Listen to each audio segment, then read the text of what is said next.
You're listening to an Airwave Media Podcast. Have you ever wondered how inbred the Habsburgs really were? What women in the past used for birth control? Or what Queen Victoria's 9 children got up to? On the History Tea Time podcast, I profile remarkable queens and LGBTQ+ royals, explore royal family trees, and delve into women's medical history and other fascinating topics. Join me every Tuesday for History Tea Time, wherever fine podcasts are enjoyed. Hi, this is Katie. And this is Nathan. And you're listening to Queen's Podcast, the show about badass women in history.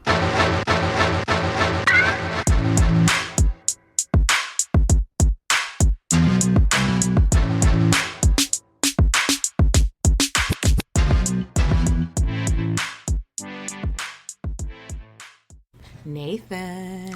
Katie, we are back with our Selena Quintanilla episode. Look at I'm so you. excited. You're doing like a little bitty bitty bum bum dance. Bitty bitty like... bum bum, bitty bitty bitty bitty bitty bitty bitty. We could go on for days. Nathan, before we start, have you ever seen the Selena movie?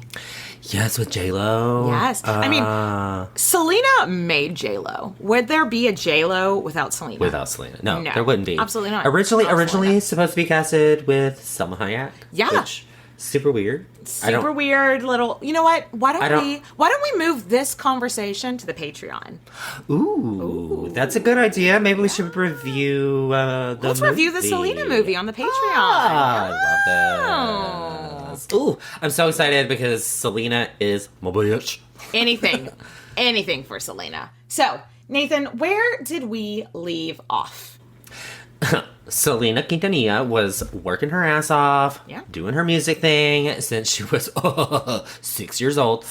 And it's finally paying off. She's got a record deal with her family band. She's in a secret love affair, and her biggest fan has offered to start a fan club for her. So, okay, Nathan, for our younger listeners, let's explain what fan clubs were like pre-internet days. First of all, were you ever in a fan club? I wanted to be in the Hanson fan club, and my mom said no because it cost money. And she was like... But no, like... So back then, before the internet, before your favorite band had a website... Did you just say back then?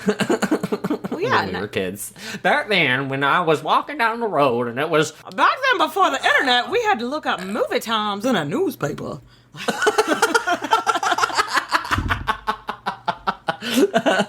So we did. Back then, before your favorite bands had websites and Twitter accounts and Instagrams, if you were a really big fan of an artist, you might pay to join their fan club. They weren't super expensive. It was like, like $50 a year or something like that to join a fan club.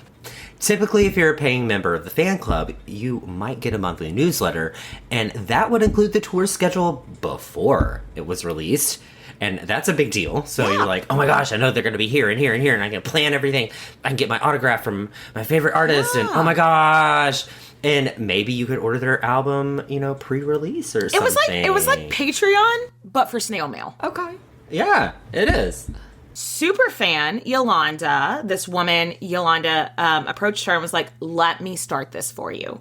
You don't have to pay me anything. It's just because I love you so much.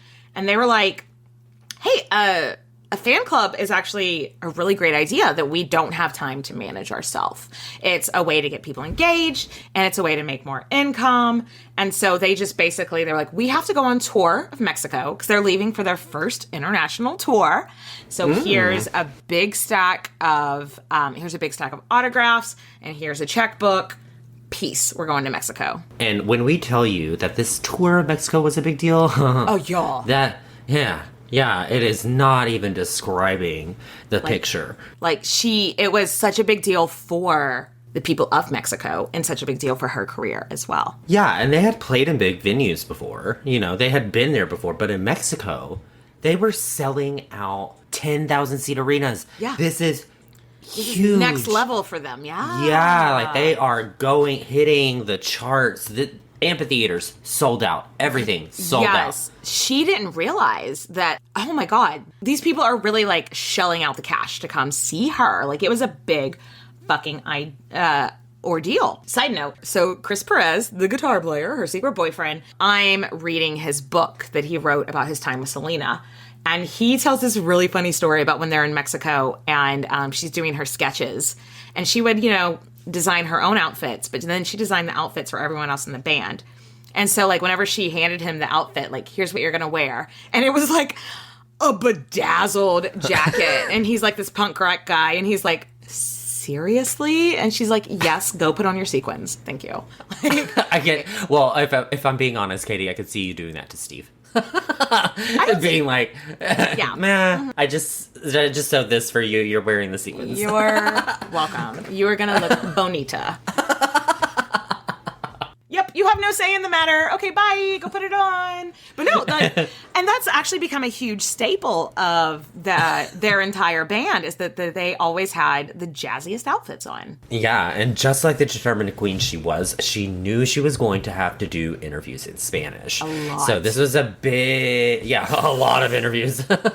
This was a big thing. Like, we already talked about this. She sings in Spanish because she learned the phonetics of it all. Yeah. But she doesn't speak it very fluently. In Spanish. Yeah, so on the tour bus, she's like trying to get the lingo because we all know there's lingo. Like if we go to England and we were to say, like there's certain sayings that they wouldn't get that we say and vice versa. Vice versa. Like when me and my husband first started dating, I said something like, what do you think about this? And he was like, it's the tits. And I was like, what? It's the tits? And that just means like, oh no, that's great. But now me and my cousin have translated to that and, oh, it's the big tits. And he's like, the tits aren't big, they're just the tits. And we're like, no, it's the big tits. It's the big tits. So she's trying to perfect her lingo, trying to get her accent down. She so badly wants to be accepted by her fans. Yeah. And she wants to be accepted by the people of Mexico, but she's this Tejano singer. She owes her entire career to the people of Mexico. These are the people that have made her. Yeah. They're her fans. Yeah. They're her fans. Yeah. And she loves her fans. Oh my God. This woman loved her fans, like to the bottom, the depths of her soul, There's one story where they're doing a concert in Monterrey, Mexico. And it's actually a lot different than how it's depicted in the movie. This is a scene in the movie, but it's super different in the book. So in the movie, it looks like they're in like open air field. Yeah, thing. field. Yeah, it's like what is it, Woodstock? It It kind of looks like it's a Woodstock. But in the book, they describe it as, so they're doing this show in this big amphitheater. There's one way in and one way out for their bus, and there's walls around it. It's like an actual amphitheater. And it's overpacked. Way. Like they sold way more tickets than people can actually fit. Which we saw this a couple of years ago with Travis Scott Astroworld. It could have very easily been one of those kind of situations. This place was overpacked. It was hot. There was not enough water. There was too much beer. And the crowd got angry. And they start rushing the stage. And people are getting like pushed up against the stage. And Abraham tells... I know. Did you just get claustrophobic? I hate it. I have agoraphobia in general. This is why I'm prescribed medicine for that. And that feeling of being... that is hell for me. Okay. So Abraham yells at the band. He's like, y'all all go get in the bus. Y'all get the fuck out of here. Y'all go get in the bus. And so they run to the bus. But then Selena's sitting in the bus and she's like, okay, if they get past the stage and they come to the bus, we're fucked. She's like, this is the shittiest way to deal with this crowd. They're just hot and they're thirsty and they feel like the show was taking too long. So she goes back onto the stage and she's like, this is fucking dumb. I'm just gonna talk to the people like they're fucking people. And she goes back on stage. Her dad was being like, don't you dare get on this stage. And she is like, bye, Dad. And she's like, she grabs the microphone and she was like, hey, I can't sing to you when you're yelling like this. Y'all need to sit down. Y'all need to calm down. And then she started singing to them. She was like, y'all scared my band. Will y'all be nice so they can come back out? And then the crowd was like eating at her feet. You know what? They're just like, yeah. She's basically being like, sober up, bitches. Sober up, bitches. Calm down. Get together. Get right. I'm here to perform. Yeah, she sang at them a little bit. And then they like calmed down. And she was like, can I bring my band back out? Y'all scared them. And then they're like, yeah. And then they came back out and they did the show. Like, it really could have been a disaster. But she handled that like a pro. I love that story. Like a boss. Like a boss. Yes. Boss. She's from New York. She's not from New York, but she's from boss. Texas. Don't take Selena away from Texas. Katie's triggered. So we could literally go on and on about this tour. It was huge. It was huge for her career. Really all you need to take away from this is it's a success. And her existing fans are now in awe of her, and they are on the nth degree of that. She's getting a whole new set of fans, a whole new wavelength of just hitting it. Next level. She becomes in Mexico in the 90s, basically like, who's the biggest? She's like the Taylor Swift of Mexico in the 90s, because Taylor Swift is on tour right now, and everybody I know has like sold their house to see Taylor Swift on tour. So it's so true. And that's how it was for Selena in Mexico in the 90s. Absolutely. But Nathan, do you mind if we come back to the United States? Yeah, because in the world of Tejano bands, they put out albums like bam, bam, bam, bam, bam, bam, bam, money, money, money, money. Like literally. Yeah. We're used to getting an album like once every 2 years, out of a contemporary artist. But their fans are expecting like 2 albums a year. Can you imagine? Ooh, so she's back in the studio. Yeah, like literally back to back to back to back. Just like, all right, that's a lot of work. So soon after they come back from Mexico, her brother writes this song called Como la Flor. I can't speak Spanish. Yes, that one, which means like the flower. I think this is actually a really cool story. So when they were kids, so like 10 years before this, when they were kids, they were playing at a show. You've seen people like that go around selling those flowers that light up?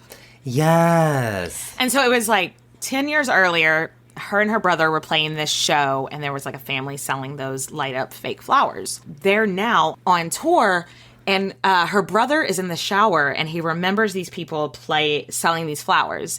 And it comes to him, he's like, they're like the flower. Love doesn't die, or love does die, like the flower. And he has to he runs out of the shower. He puts a towel on him, runs out of the shower, and starts writing this song. I love it. Awen, it's like Awen, remember our Celtic goddess? It's like you just get that inspiration and all of a sudden it's like, put it down on paper. Like you just have to write it down. Exactly. Love this journey. Exactly. So whenever I heard, that this is her biggest song that's in Spanish, I was like, oh, I'm probably not going to know it. So I looked it up on YouTube, and immediately I was like, I have heard this song in doctor's offices. I have heard this song at restaurants. This song is huge in Texas, but I've just never clocked it because I don't listen to Tejano in my day-to-day. This song, I've heard this song at restaurants. Yes. I mean, it's everywhere. It's everywhere. And I didn't even realize that I knew this song until we started researching this. So then now I have a whole new appreciation for this song. We know her professional life is just soaring through the roof. But let's get back to her personal life. Let's get to the juicy gossip because they're back in the U.S. and Daddy finds out about this relationship with Correos. Correos. And which at this point has been sneaking around for the last year or so, half. And it's all behind Dad's back. I could never keep a secret that long. No. Y'all, don't tell me secrets. I mean, if you really need to, I'll keep a secret, but most likely I'm not going to keep that secret. So don't tell Katie secrets. She's trying to sugarcoat it. Don't do it. You'll be like, you're not going to tell anybody. And I'm like, not until I see somebody. It's so true. Okay, don't tell Katie secrets. I could never have a secret relationship ever. They did it for a year and a half. Can you even imagine? No. And finally one day they were on the tour bus and her sister Suzette, for whatever reason, just decided she was done with the secret. She had enough. I can sympathize because I am a Gemini and all of a sudden you just have enough and you're like, I'm going to air out all this shit. I just can't. I just can't imagine. How pissed would you be at your sister though? Yeah, because she tells Dad and he loses his shite. Dad Abraham comes up to Selena and he's like, you are not allowed to date him anymore. He was like, Chris is a loser. He's just in it. He just only wants to be with you because of your money. He's going to fuck up your image. And it just exploded into these very two hard-headed people just yelling at each other. And in Chris's book, he was just like, me as an introvert could not handle this. But no, Abraham, this is the nastiest fucking thing I've ever heard. And I hate that he said this. He looks at Chris on this tour bus in front of his daughter and goes, that man is a cancer on this family. Okay. Okay, harsh. Harsh okay, much? harsh. Fuck, Yeah. that is ugly, Abraham. Not a good look. Not a good look. Yeah. Okay, let's talk about this for a little bit. Unpack this. So, she's 20. She's 20 years old. She's an fucking adult. She's a full-ass adult. I mean, wait, she's not allowed to date someone? Really? Like, really? You're grown. I'm grown. I'm a grown-ass woman telling you I am making the money for this family, and you're going to sit here and tell me what I can and can't do? What I'm allowed to do? Shush, Dad.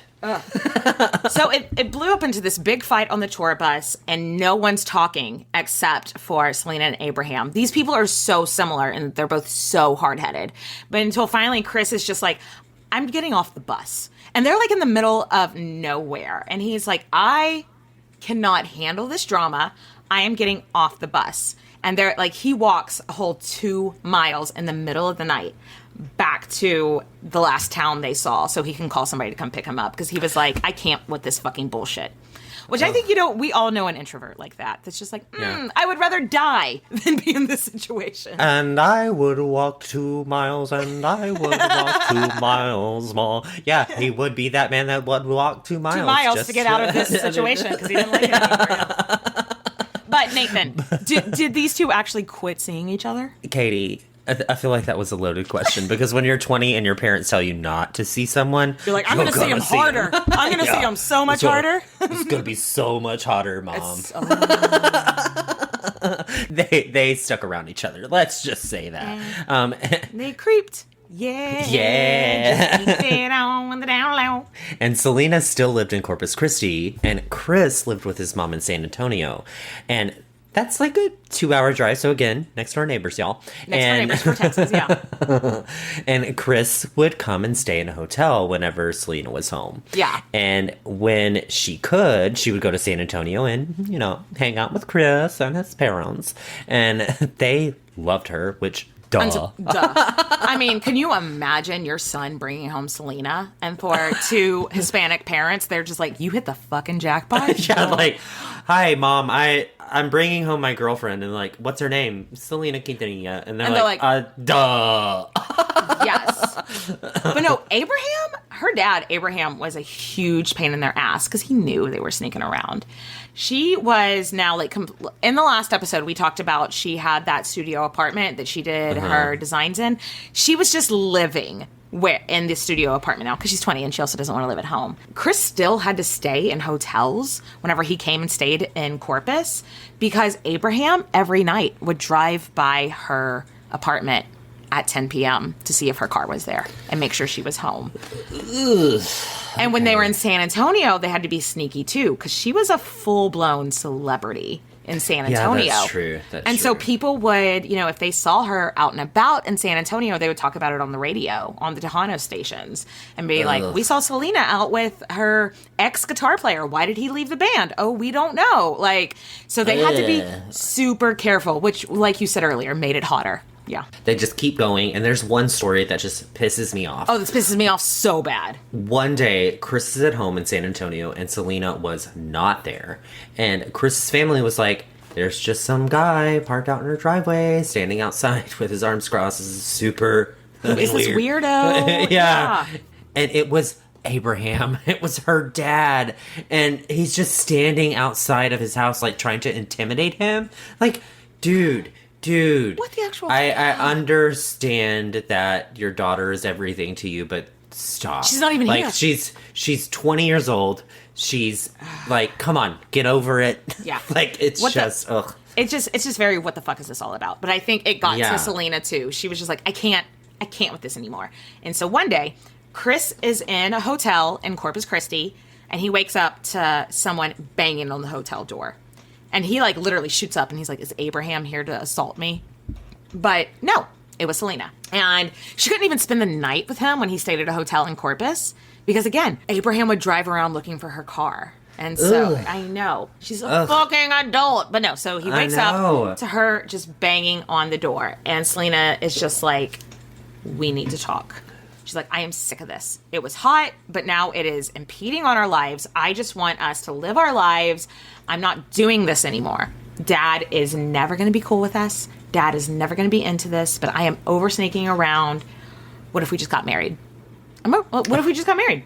Like, in their religion, divorce isn't an option. So she's like, if we just got married, Dad would have to do it. Yeah. He would have to be cool with it. And you know what? That's what they did.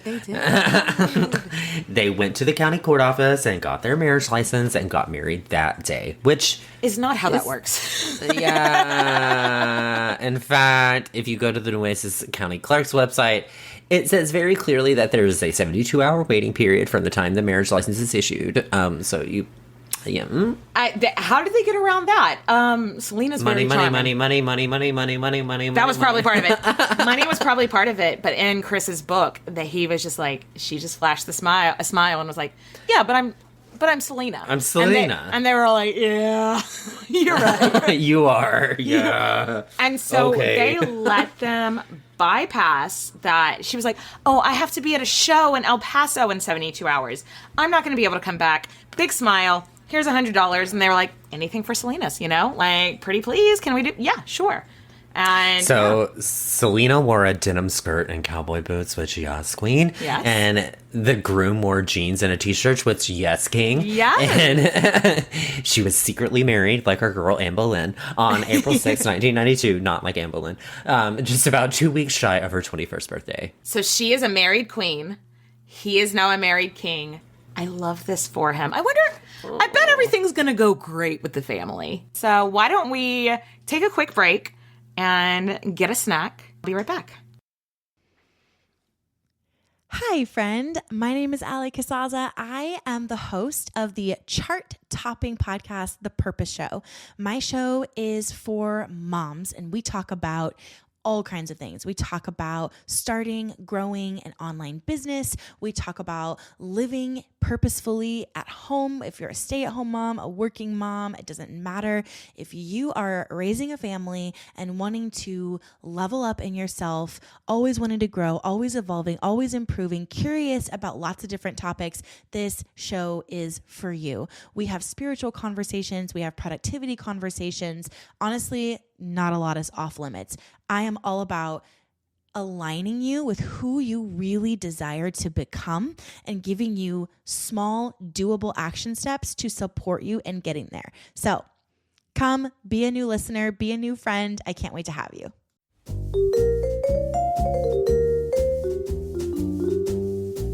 Have you ever wondered what really happened to Amelia Earhart or the lost colony of Roanoke? Do you ever find yourself scouring the internet for vicious Victorians and their murders by gaslight? Or perhaps you're just sick and tired of women being constantly misrepresented or plain lied about throughout history.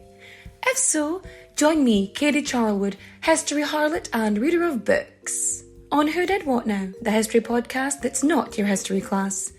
Part of the Airwave Media Network. Available on Apple Podcasts, Spotify, or wherever you listen to podcasts. Adios, au revoir, au revoir, my friends. Bye-bye.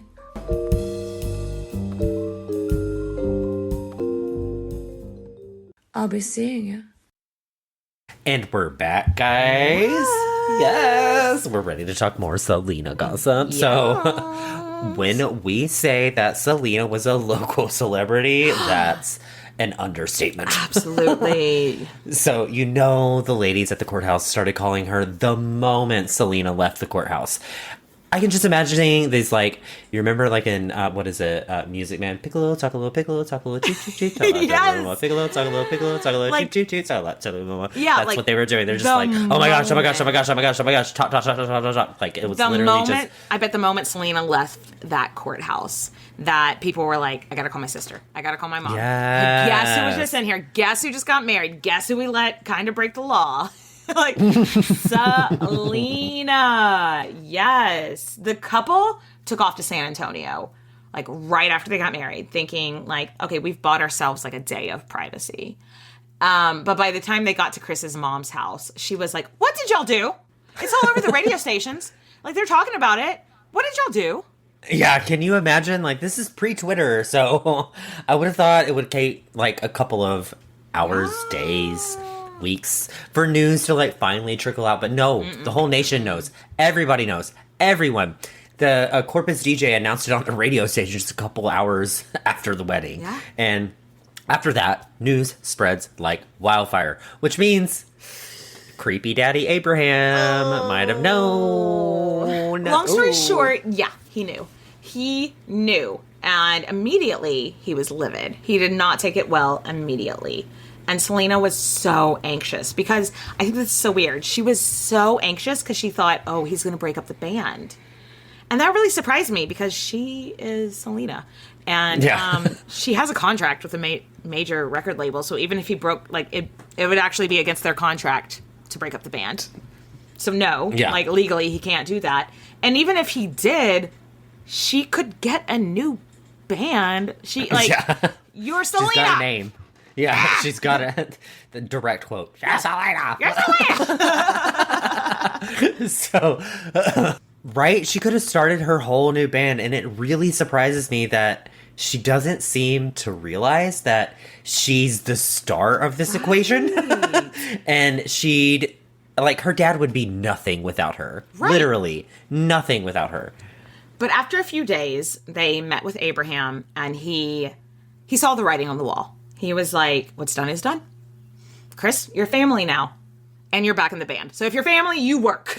And, like, back in the band, you go. And y'all are moving next door to me. Oh, that's weird. Yeah. So, I don't know. Abraham bought the house next door to his.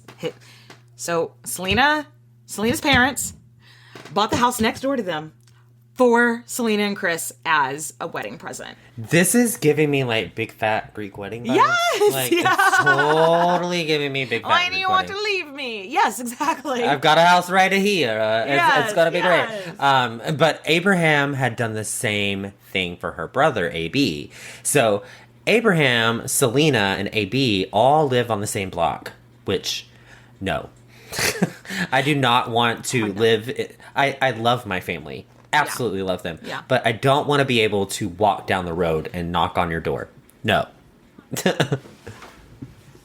Also, I wonder if keeping his kids so close was another kind of, like, controlling thing with Abraham. Like a control mechanism, yeah. I don't know. I'm just being pessimistic because I've seen these type of toxic guys in my relationships. So, triggers. Triggered! So this next little side note has nothing to do with anything else in this story. But I just wanted to tell you about it because I love it.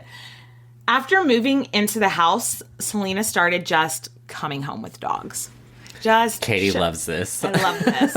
There's even a story about how she was like, she adopted 2 dogs, but she hid one from her husband for a while until he loved the first one. And then she was like, oh, by the way, there's a second one. No, these have been 2 dogs the whole time. So they started off, they got 5 dogs in the end, and they had a Pomeranian named Pebbles, which they said was the queen of the household. Pebbles is what ran the house. Then they had a Siberian Husky named Jax, 2 English Mastiffs named Taylor and Winnie, and a Doberman named Andre. And they also had a snake that they just never named. It was just the snake. So they had 5 dogs and a snake. Well, Katie nerds out about all of the dogs and their names and just secretly wants them all to herself. We're gonna get back to the music, shall we? Okay. So, in the fall of 1992, Selena had her first top 10 single in the U.S. Oh my gosh! And she'd been topping the Mexican charts like for years, but to be in the U.S. charts, like that's a big deal. And it's called I don't sing Spanish. It's Como La Flor. Como La Flor. It's, oh, God, this song. Oh, God, that song is so fucking catchy, even if you don't. Nathan, don't speak Spanish. Don't speak Spanish. Yes. Yeah, but even though we were saying this earlier in the last episode, even if you don't speak Spanish, if you grew up in Texas, you have heard this song. You just want to move your hips. Yes. Like, you just literally want to sit there and be like, yeah. Yes. Yes, it's a bop. It's a bop. It's a fucking bop. And EMI Records, her record label, was like, you know what? That is a bop. Okay. This is when they officially considered Selena a commercial success, which was their first on their Latin label. And they were like, okay, you know, you're a commercial success. And now once they've decided that, she gets more money. She gets more promotion. She gets more tour dates. Yes, it was a huge fucking deal. And this is when people started calling her the Mexican Madonna, which I love for her. For anyone that doesn't know, Madonna, huge at the time, biggest celebrity in the world. Yeah, they did not have similar sounds. Very opposites. Madonna's very provocative, whereas Selena was a little more wholesome and conservative. So very opposite singers, and it was more because of their popularity, and like they had very similar fashion choices, really did, which is so cool to see, like two strong women with different sets of artistic influences, and they have the same fashion influence. Yes. Love it. Can we talk about Selena's fashion for a minute? Because it was a huge part of her life. How about several minutes? Okay, let's go. Yes, it was a huge part of her life. She had a passion for fashion. You know, these sketches that she had been doing since she was like 12 had gone from a hobby to a whole other career. And she started performing in these bustiers these bustiers just became iconic. Like there was a time when like you couldn't think Selena without thinking about, what bustier is she going to be performing in today? But actually it was a bit of a controversy because her church, Jehovah's Witness, named her an inactive witness because she dressed too sexy in her shows. I thought that was kind of interesting. Like I think also her religion was very personal to her. So she never discussed it in public. And so if she had feelings about her church declaring her like inactive, we have no idea. Yeah. But she didn't like view her outfits as sexy though. I think she was, if we were to go to a music festival, she would be the girl in crop top and shorts. Like she'd be showing her midriff. She's having a great time. Like it's not quote unquote like it's provocative, but she's not.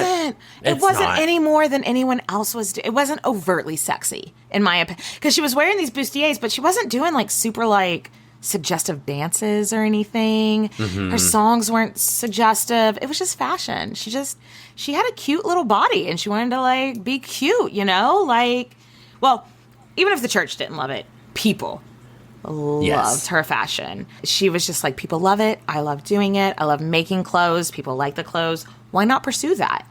And so she was like, hey, what if I opened a couple of boutiques?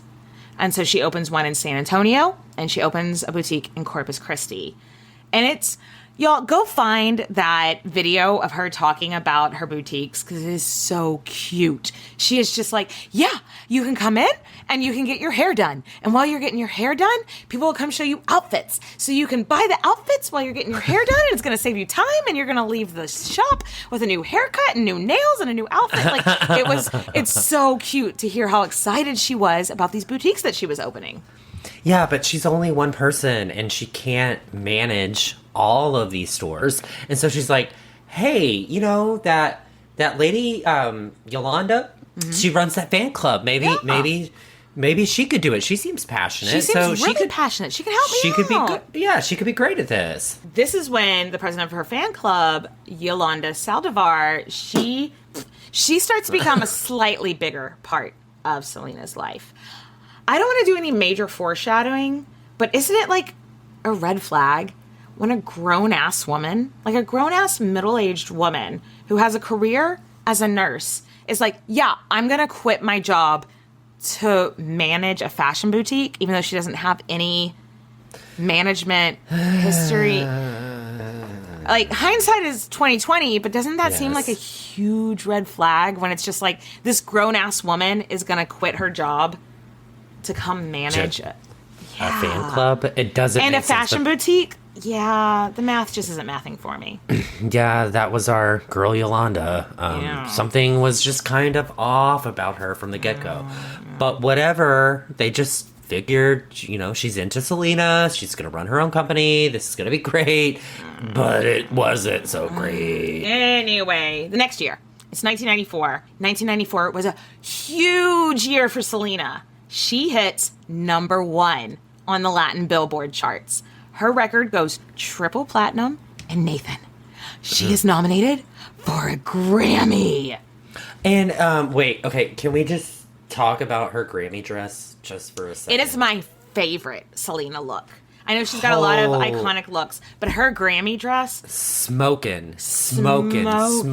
With the hair and the everything and the curves. Oh, good God. I love her Grammy look. We'll put it on Instagram for sure. And because she wore that dress, she fucking won. Of course she won a Grammy. Because she's talented, not because she wore the dress. It was because she's a talented queen. This was a huge success in every part of her career. Yes. Because what she viewed as the most important is that her label was like, okay, you can make this crossover album. Now, English-speaking language album now. Yeah, you can make that. Like, now you just won a Grammy. Maybe you can create that crossover album. And so she went to the studio. She started making that English-speaking album. And everyone just knew it was going to be a huge success. Of superstardom. Yes. Yes. Absolutely. Okay. Before we go any further, I think I need to top off my drink for everything going forward. Yes, I agree. Okay. And we'll be right back. Hello everyone, Stakuyi here. And I'm Gabby. And we are the hosts of History of Everything, a podcast which you can probably guess by the name is, well, it's about everything. Do you want to know why people thought potatoes were evil and would give you syphilis? Are you curious about all the stories of the terrible and stupid ways that people have kicked the bucket over the years? Do you want to hear tales about all of the different badasses of history and the lives that they had brought to life? Well, if so, then look no further. History of Everything is just the right podcast for you. It's available on Spotify, Pandora, and anywhere else that you get your podcast from. Join us for some fun and just see how weird and wacky history can be. Hutchinson, Minnesota had some problems. For the adults of Hutchinson, the problem was the teenagers. They kept sneaking off at night to empty barns where they'd, brace yourself, dance. Who knew what sort of sin and heavy petting and French literature these barn dances might lead to? No, the adults of Hutchinson, Minnesota did not approve. And neither, it seemed, did the devil. One summer night, Satan himself suddenly appeared in the middle of the dance floor, and the debauched teens ran in fear. He showed up at the next dance, too. For a few months, it seemed like you couldn't go to a late-night barn dance in Hutchinson without getting chased out by the devil, pitchfork in tow. Until one night, when a 14-year-old boy had the good sense to shoot him in the chest. At which point the devil was revealed, Scooby-Doo style but bloodier, to be the local Methodist minister, dressed in a costume and flown in from the roof by rope and pulley. This is The Constant, a history of getting things wrong. I'm Mark Chrysler. Every episode, we look at the accidents, mistakes, and bad ideas that helped misshape our world. Find us at constantpodcast.com or wherever you get your podcasts.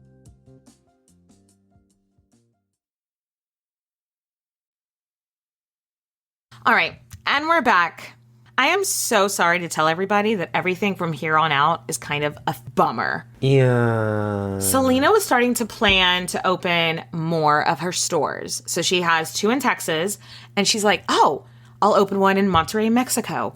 I'll open one in Miami, Florida.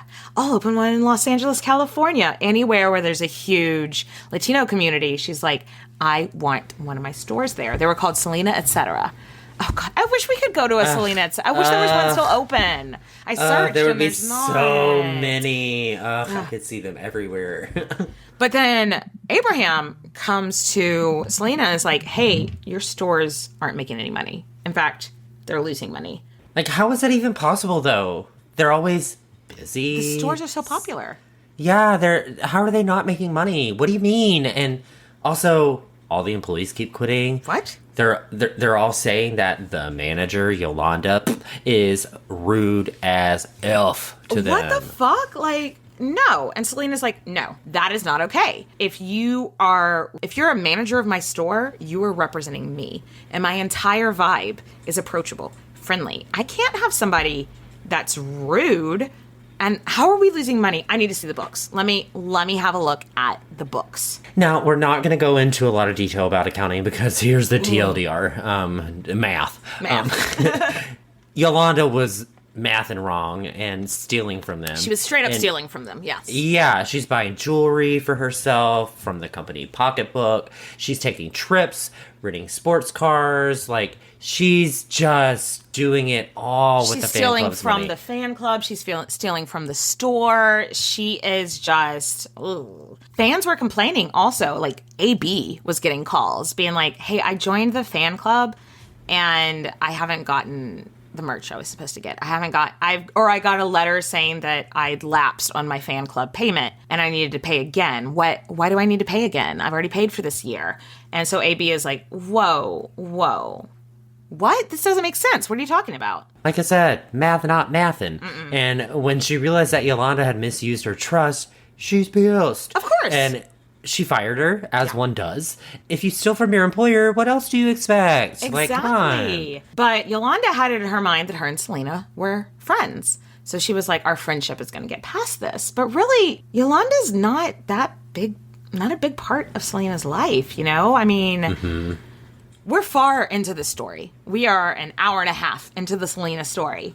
And Yolanda's come up, twice before now? You know, like, it's just... But to Yolanda and her brain, her and Selena, like, are besties. Because, you see, Yolanda lives in a land of delusion. Delusion. And in the book that we read by her husband, he did mention that Selena would often get Yolanda's little gifts when they were on tour. Like, Yolanda collected cow figurines. So if she saw something with a cow on it, she got it for Yolanda. But Selena did this for everyone. Yeah. Some people, their love language is gifts. And maybe Selena just liked getting gifts for the people in her life. But yeah, that's an Aries move. It's a classic Aries move. Sorry to bring it back to astrology, but that is a classic Aries move. They love to give gifts. Absolutely. Right, but Yolanda took it way more personal. She was like, oh, Selena got me a little apron with a cow on it or whatever. And so we must be soulmates or whatever. And it's just like, no, bitch, it's just, she knows you like cow stuff. And so she got like, Selena was a much bigger deal to Yolanda than vice versa. Yeah. But really, they should have done a background check on her because they decide that she's stolen from her old bosses. She's done this before. Yeah. And he sued her old boss. So that was public record that wouldn't have taken that long to look up. And it's really surprising that super duper suspicious Abraham didn't do that. Didn't do it because he didn't really care about her fashion career, and he didn't really, but at the same point, it's weird that he wouldn't have a background check. Maybe it was harder to do background checks back then. Maybe it was because now we can just go on the internet. So maybe, I don't know. Yeah. Abraham is like, Selena, you're never going to see that woman again, which, haven't we learned already that if you tell Selena something, she's going to do the exact opposite? If you tell her if you're like, Selena, you will never ice skate on Mars. She was like, I'm going to fucking ice skate on Mars. Get the fuck out of here. I'm going to do it. That's just like daring her to continue a relationship. Yeah, don't be like, Selena, you're not going to see a man again. She's going to be like, I'm going to marry him. Yeah. Let's take a bet, Dad. But yeah, so Selena is like, I want to understand what made her do this. I feel like if I can just get into her brain, I can better understand what made her do this, because she just doesn't see the bad in people. She just sees people as good, which is lovely, but Yeah, and ye old Yolanda had all their books, and they needed them to file their taxes and stuff. So this is all pre-online banking. Yeah. They had to have the physical printed statement, right? QuickBooks wasn't a thing. This was all on paper, Yolanda was staying at this hotel in Corpus Christi, and Selena tells Chris, like, hey, I'm going to go meet up with Yolanda. I'm going to get the books. And Chris is like, why? why can't she just bring them to the store? Why can't she just bring them to the shop? And Selena was like, because apparently fans have found out a little bit of what she's done, and she's getting threatening calls, and so she doesn't want to show her face here. Fair enough, but Chris is like, I got a weird vibe, and I'm gonna go with you on this. So remember how Selena didn't have a normal childhood? Yeah. Yeah. The only people she hung out with her entire life were her immediate family. And I think that really did her a disservice here, because most of us have that shady lady friend growing up. I can think off the top of my head, a friend growing up that was a pathological liar. You know? Yeah, there's several shady ladies up in this bitch. And we learned that growing up by just feeling the vibes of that person. Yeah. So we learn to know how someone is BSing us, right? Yes, you learn when the vibes are off. But since she didn't grow up with other kids outside of her family, I feel like everybody else in her world is like, this girl is BSing you. And Selena was just like, just didn't have that part, which is lovely. Isn't that beautiful that she didn't have people in her life? Yeah, she's innocent enough to believe in somebody. And it's like, no, she's stealing from you. No, and everyone else is like, this is a bullshitter. And she's like, I think she's good. So I think her not having that, middle school mean girl experience did her a disservice here. Gravely. Yeah, and so they meet with Yolanda, and she gives him the paperwork, and you can tell she's really depressed, which makes Selena feel really bad until they get home and realized a huge chunk of the finances just happened to be missing. She only gave him like 3 months out of like a 12-month period. She was like, here's the books for 1994. And they're like, this is January, June, and October. What do we do with this? Yeah, what are you doing? So let's fast forward. About 2 weeks later, March 31st, 1995. Chris's dad was in town from San Antonio, and Selena wanted to have a family get-together. So she's making a grocery list, all the things she needs to get. So super normal Saturday morning, right? Yeah. Until the phone rings. Oh, no. And it was Yolanda. And Yolanda is like, oh my God, what a silly goose I am. I just realized I only gave you like 3 months of the financial records. And Selena's like, yeah, bitch, we noticed that as soon as we got home, but we just didn't want to talk to you. And Yolanda's like, please come to the hotel. I'm going to give it to you. And Selena's just like, fucking fine. Yeah, so she shows up to the hotel, and Yolanda's in tears, and she tells her this story about how she'd gone to Monterrey, Mexico to soap out sites, and, it's for Selena's new boutique. I wanted to find you the perfect place to open your shop in Mexico.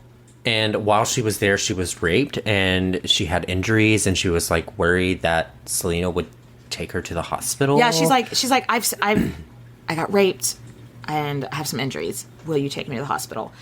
And Selena, being like Selena with the biggest heart in the fucking world, is like, of course I'll take you to the hospital. Oh my God, that's horrible. Now, my knee-jerk reaction is when a woman says she's been assaulted to believe her, but it's Yolanda.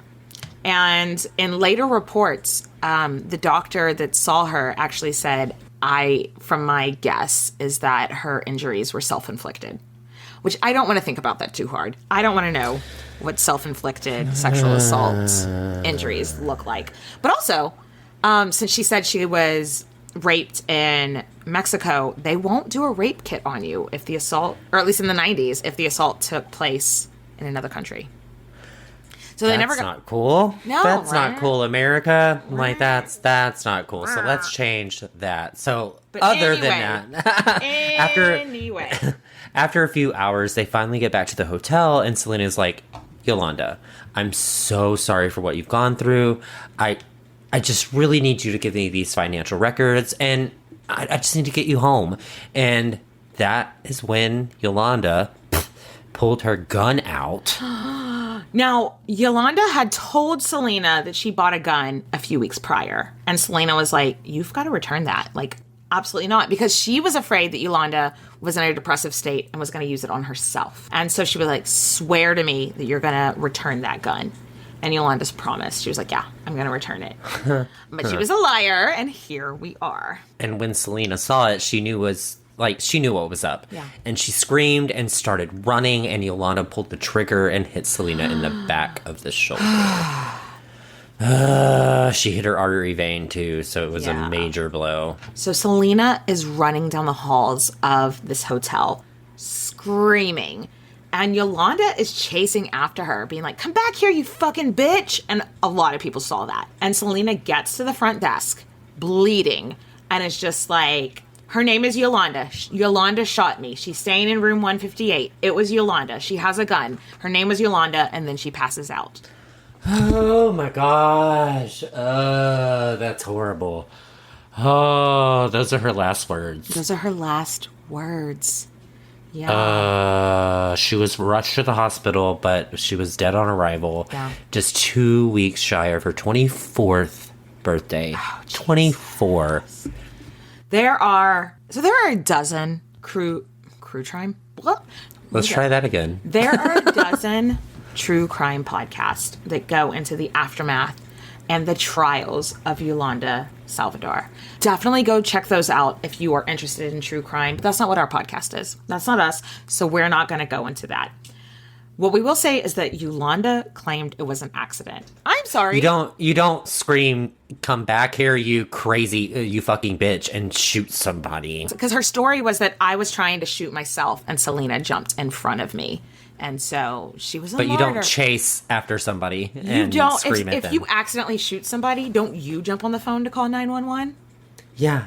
You don't chase them down the hallway screaming, come back, you fucking bitch, if you accidentally shot somebody. Because this is common sense. So anyway, but no, there are plenty of that's not what this podcast is. If you want to listen, there are plenty of true crime podcasts. Yeah, and I'm pretty sure that Selena wouldn't want us talking about She it wouldn't, either. Because no. that was not her life. This is an episode about her life, not her death.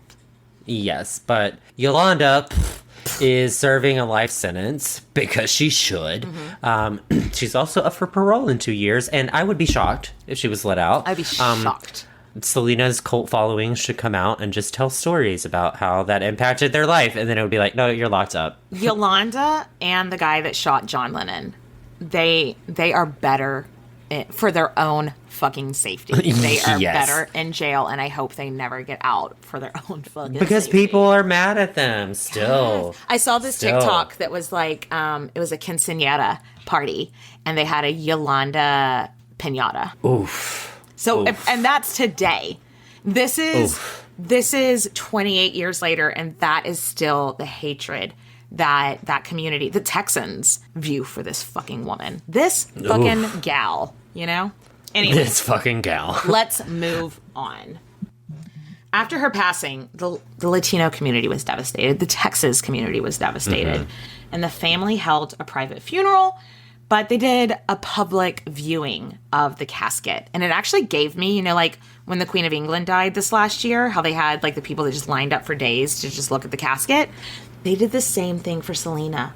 Like 35,000 people came to do a viewing of her casket and pay 35,000 people. Wow. The governor of Texas at the time was George W. Bush, and he named April 16th Selena Day in Texas. So now she actually officially has her own day. Yes. And honestly, guys, her legacy is felt everywhere, and Especially that's if you an live in Texas. understatement. That is an understatement.